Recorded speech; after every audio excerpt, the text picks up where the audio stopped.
2008년 세계 최강 경제대국이 무너지고 있었습니다.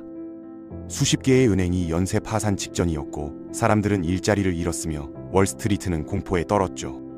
대공황 이후 최악의 경제 위기. 그런데 아이러니하게도 이런 재앙을 막기 위해 설립된 연방준비제도가 있었습니다. 18년간 그곳을 이끈 한 남자, 앨런 그린스펀. 그는 어쩌면 미국을 파멸로 이끈 장본인일지도 모릅니다. 그의 이야기를 해보겠습니다. 1926년 뉴욕의 부유한 유대인 가정에서 태어난 앨런 그린스펀은 처음부터 평탄한 삶을 살지 못했습니다. 아버지 허먼 그린스펀은 1920년대 호황기에 주식 중개인으로 일했지만 1929년 대공황이 터지면서 모든 것을 잃었죠. 더 충격적인 건 그 다음입니다. 아버지는 가족을 버리고 떠났거든요. 당시엔 이혼이 드물고 사회적으로 비난받던 시기였는데 말이죠. 외동아들로 자란 앨런은 바쁜 싱글맘 밑에서 고독한 어린 시절을 보냅니다. 현실에서 도피하듯 책과 숫자 속으로 빠져들었죠. 천재적인 재능을 가진 아이였습니다. 심심풀이로 머릿속으로 큰 숫자들을 더하곤 했으니까요. 하지만 그에게는 아버지 콤플렉스가 있었습니다. 역사책을 읽으며 아버지 같은 존재를 찾았고 19세기 산업 거물들에게 집착하게 되죠. 반더빌트, 로펠러 같은 인물들 말입니다. 아버지 없이도 자신이 뛰어날 수 있다는 걸 증명하고 싶었던 겁니다. 16살이 되던 해 그린스펀은 자신이 세계 최고가 될 수 있는 분야를 찾았다고 생각합니다. 재즈였죠. 고등학교 시절 색소폰 레슨을 받기 시작했고 하루 6시간씩 연습에 매진했습니다. 실력이 늘자 헨리 제롬 오케스트라라는 순회 밴드에 스카우트 되었죠.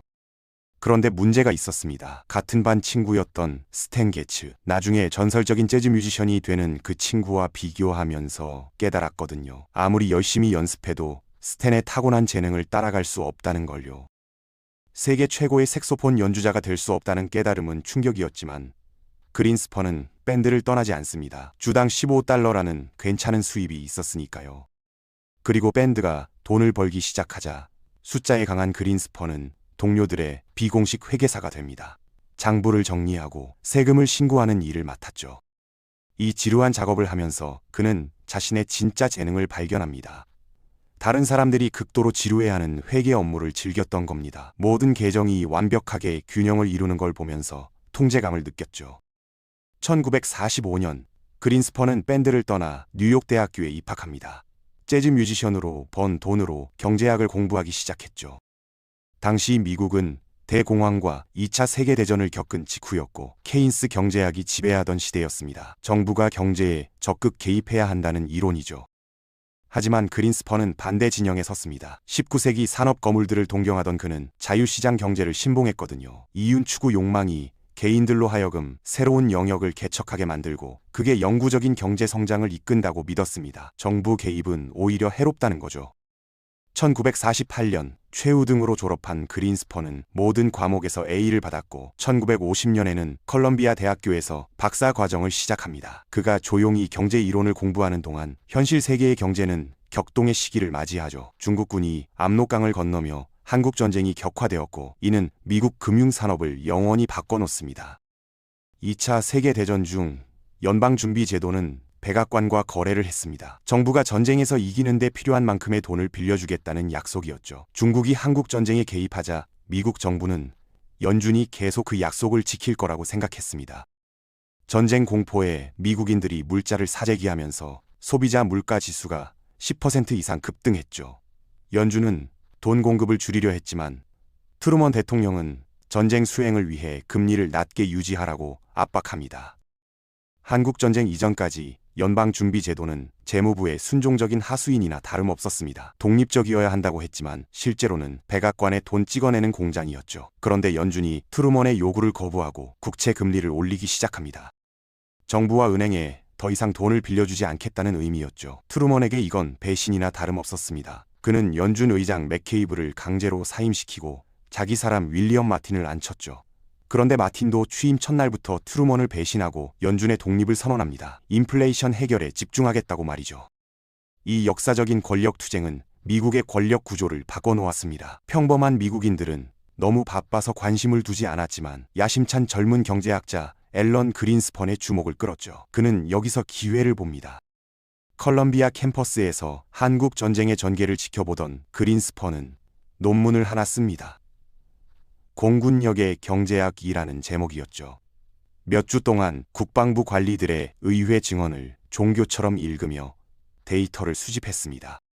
비행대당 항공기 수, 편대당 비행대 수, 전투 손실률 같은 걸 분석해서 공군이 미래에 구매해야 할 항공기 수를 예측했죠. 여기에 알루미늄과 구리 같은 원자재 수요와 공급까지 예측했습니다. 이 논문으로 그린스펀은 하루아침에 유명해집니다. 비즈니스 잡지들이 그에게 돈을 주고 더 많은 글을 청탁했죠. 경제 마법사라는 평판이 빠르게 퍼졌고 곧 월스트리트의 관심을 받게 됩니다. 오늘날로 치면 콘텐츠 제작의 힘을 일찍 깨달은 셈이죠.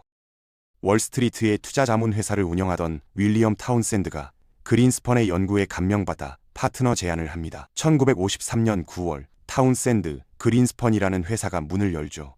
그린스펀에게 이 회사는 완벽한 도구였습니다. 기업 사다리를 오르지 않고도 명성과 부를 얻을 수 있었으니까요. 컨설팅 회사를 맡은 후 그린스펀은 철강 산업을 연구하기 시작합니다. 당시엔 계량 경제학이 널리 쓰이지 않았지만 그는 통계 분석을 활용해 철광석 선정량 같은 요소들을 모델에 넣어 철강 생산량을 예측했죠. 더 많은 고객들이 그린스펀의 통찰을 배우려 몰려들면서 회사는 기록적인 컨설팅 수수료를 받습니다. 10년 안에 그린스펀은 가장 명망 있는 경제학자 중 한 명이 되었죠. 하지만 컨설턴트로서의 성공은 그에게 더 가치 있는 것을 가져다 줍니다. 정치적 자본이었습니다. 1967년 그의 명성은 백악관을 노리는 야심찬 정치인의 눈에 띕니다. 리처드 닉슨이었죠. 닉슨의 선거 캠페인에 참여하라는 제안을 받은 그린스펀은 망설이지 않고 받아들입니다. 당시 린든 존슨의 자유주의 정책들이 정부 지출을 하늘 높이 치솟게 했고 인플레이션이 심각한 수준이었거든요. 존슨은 협박을 통해 연준을 굴복시켰습니다. 독실한 자유지상주의자였던 그린스펀은 존슨 행정부를 너무 싫어해서 닉슨을 위해 기꺼이 일했죠. 복지 프로그램들이 인플레이션을 일으키고 더 나쁘게는 정부 시혜를 당연시하는 세대를 만들어낼 거라고 믿었습니다. 닉슨이 대통령이 되자 그린스펀은 수석 경제학자 자리를 기대했지만 받지 못합니다. 그리고 곧 깨닫죠. 닉슨은 진정한 보수주의 비전가가 아니라 기회주의적이고 편집증적인 정치인이라는 걸요. 닉슨과의 첫 만남에서 그린스펀은 충격을 받습니다. 30초 만에 음악 사업에서 들은 것보다 더 많은 욕설을 쏟아냈거든요. 뭔가 심각하게 잘못됐다고 느꼈습니다. 닉슨이 두 명인 것 같았죠. 닉슨의 경제정책이 실패하자 1974년 그는 그린스펀을 백악관 경제자문위원회 의장으로 임명합니다. 그린스펀은 닉슨을 좋아하지 않았지만 미국 최고 권력기관에서 일하는 건 너무나 매력적이었죠. 타이밍이 최악이었습니다. 첫 출근 날 닉슨 대통령이 역사적인 성명을 발표합니다. 워터게이트 사건 때문에 사임하겠다는 거였죠. 닉슨이 물러나고 포드 부통령이 대통령이 되지만 그린스펀은 자리를 유지합니다. 하지만 그가 진짜 원하는 건 재무장관이었죠. 보통 선거 전후로 대통령은 정부 지출을 늘려 재선 가능성을 높이려 합니다. 백악관의 모든 경제학자가 포드 대통령에게 그렇게 하라고 조언했지만 그린스펀만은 예외였습니다. 정부 지출을 늘리지 말라고 했죠. 예산 변화 없이도 경제가 계속 성장할 거라고 예측했거든요. 그의 조언이 포드의 재선 실패로 이어지면서 그린스펀의 정치 경력은 끝납니다. 뉴욕으로 돌아가 다시 월스트리트 컨설턴트로 일하게 되죠. 하지만 이 실패는 실은 축복이었습니다. 1977년에서 1980년 사이 경제는 누가 책임자든 하락할 운명이었거든요. 만약 포드가 대통령이 되고 그린스펀이 재무장관이었다면 명성이 망가졌을 겁니다. 그리고 나중에 연준 의장이 될 기회도 없었겠죠. 그린스펀은 여전히 정치를 꿈꿨고 오래 기다릴 필요가 없었습니다. 민간 부문으로 돌아간 지 2년도 안 돼서 진정한 보수 후보가 대선에 뛰어듭니다. 로널드 레이건이었죠. 레이건의 선거운동을 도운 후 그린스펀은 사회보장국 국장 그리고 외교관계위원회 국장이 됩니다. 레이건이 결국 자신을 재무장관으로 임명할 거라고 믿었죠. 하지만 1987년 더 좋은 기회가 찾아옵니다. 폴 볼커가 연준 의장으로 있을 때였습니다. 지미 카터가 임명한 볼커는 인플레이션이 12%나 되던 위험한 시기에 취임했죠. 금리를 강제로 올려서 처음 3년간 불황을 만들었지만 결국 인플레이션 문제를 해결합니다. 그런데 1987년쯤 되자 볼커의 정치적 이념이 백악관과 충돌하기 시작하죠. 레이건 행정부는 은행들을 규제 완화해서 증권 사업을 하게 하려 했습니다. 하지만 은행들은 연준의 허가도 필요했죠. 볼커는 은행들이 너무 커져서 망하게 둘 수 없는 상황이 올까봐 거부합니다. 이 행동이 레이건 행정부와의 전쟁으로 이어지고 결국 볼커는 강제 은퇴하게 되죠.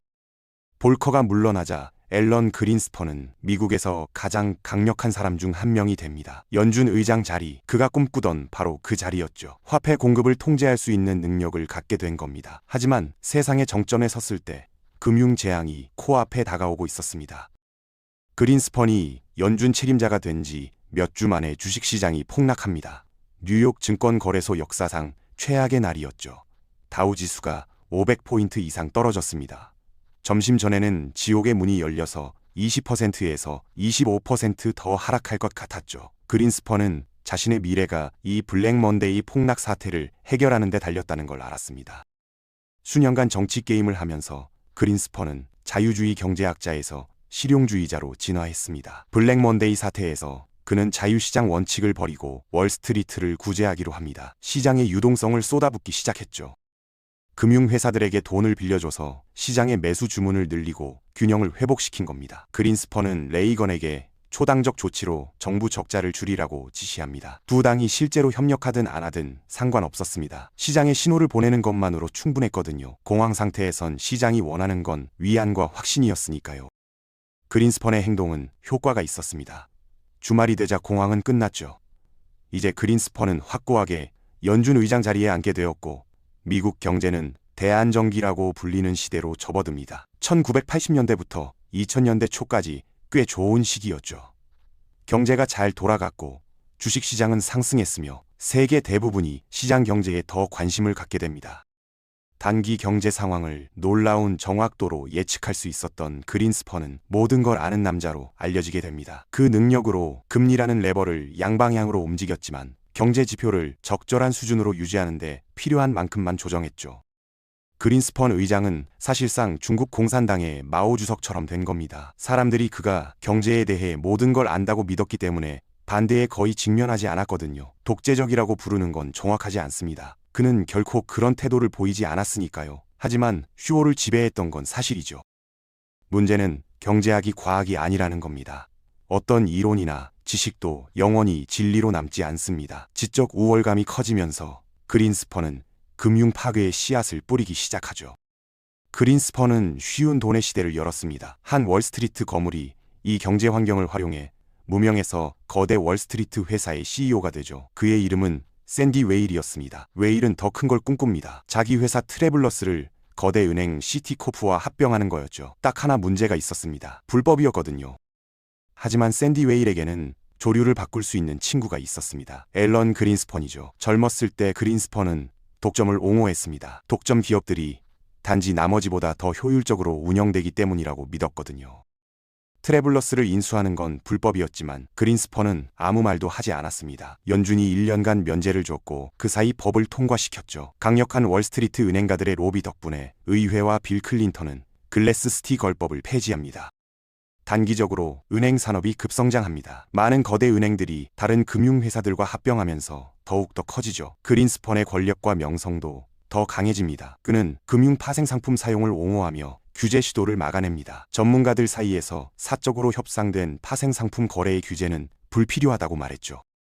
닷컴 버블에서 경제를 빠져나오게 한 것처럼 보이자 부시 행정부는 그린스펀을 다시 임명합니다. 국가가 부동산 붐에 접어들 때였죠. 하지만 그린스펀은 시장이 너무 뜨겁다는 걸 알고 있었습니다. 평소 전술대로 금리를 올리려 하지만 상처 치료할 만큼만이었죠. 근본적인 질병은 무시된 채로요. 거의 20년간 그린스펀 의장은 경제를 고점과 저점 사이로 이끌어왔습니다. 2007년 1월 임기가 끝나자 공식적으로 은퇴하고 벤 버냉키에게 바통을 넘겨줍니다. 그가 남긴 경제는 여전히 번영하는 것처럼 보였죠. 월스트리트 회사들은 계속해서 기록적인 이익을 냈으니까요. 여기서 오를 일만 남은 것 같았습니다.